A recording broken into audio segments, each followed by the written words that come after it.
Hi. Theodore Roosevelt had a saying, speak softly and carry a big stick and you will go far. Well, he is attributed to that saying, and he actually took it from a West African origin. And what it stands for is basically a type of diplomacy where you go and you try to talk things out peacefully, but yet you also do it with the threat of having a big stick. So, in other words, you know, even though you're trying to work it out softly, that you have some kind of power over whoever that you're working with.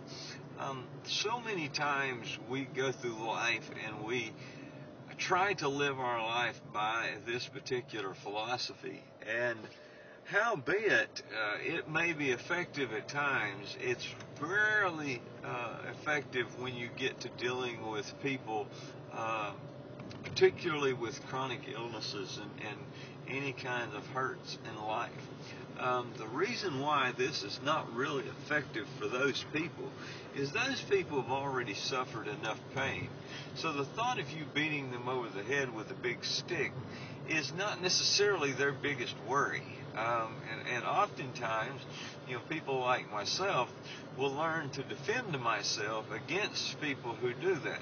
So we have been threatened by people all of our life who have spoke softly and tried to convince us this is what we're supposed to do and this is why we're supposed to do it. But yet we followed the path for a while, and it worked for us for a good portion of our life, but then all of a sudden some major event, such as divorce or the loss of a loved one or some big change in life hits us, and bam, we start questioning everything in the universe. So now all of that diplomacy and all of that discussion that was going on, it no longer is relevant to our life. We have to go back and recreate the things that's going. Well, many times people like that, when they don't have the diplomacy factor over top to actually take control of you. In other words, they can't talk you into doing something, or they can't guilt you, and that's one of the most common ones. Is it may be religion, it may be school, it may be family, it may be whatever, but they can no longer guilt you into doing something. So therefore, the threat of violence is there. You look back, and when I grew up, I know I got a lot of spankings. My parents would speak softly for a very short period of time, but then, the threat of the big stick came out pretty quickly. And so there was a huge fear that if you did not do what they said, that you were going to get punished. Now, being a child, there is some punishment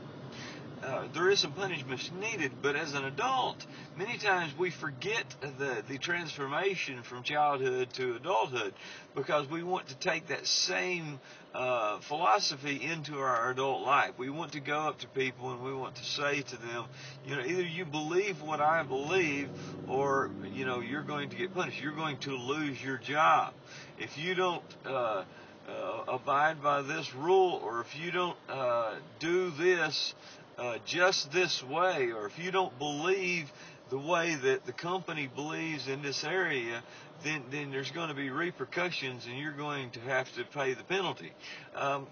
One of the biggest phrases that we know from our lifetime is political correctness.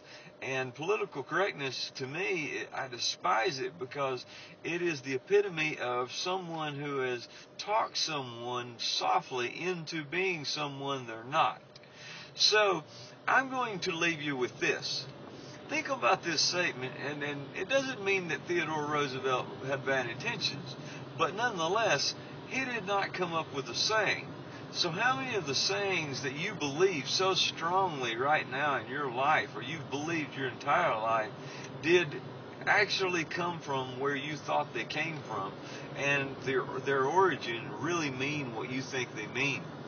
And when you look back and you start looking up some of the origins of the things that you thought meant something in one place and actually they did not, what will happen is you will have a transformation which will be a little bit of freedom, but it will be a little scary.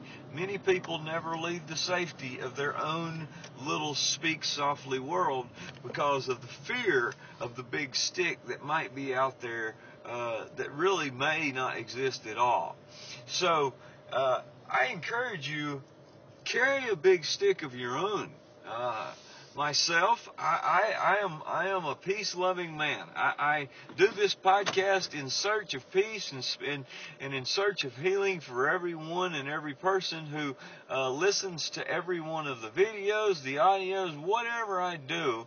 My whole life is centered around having a peaceful existence and healing myself and others.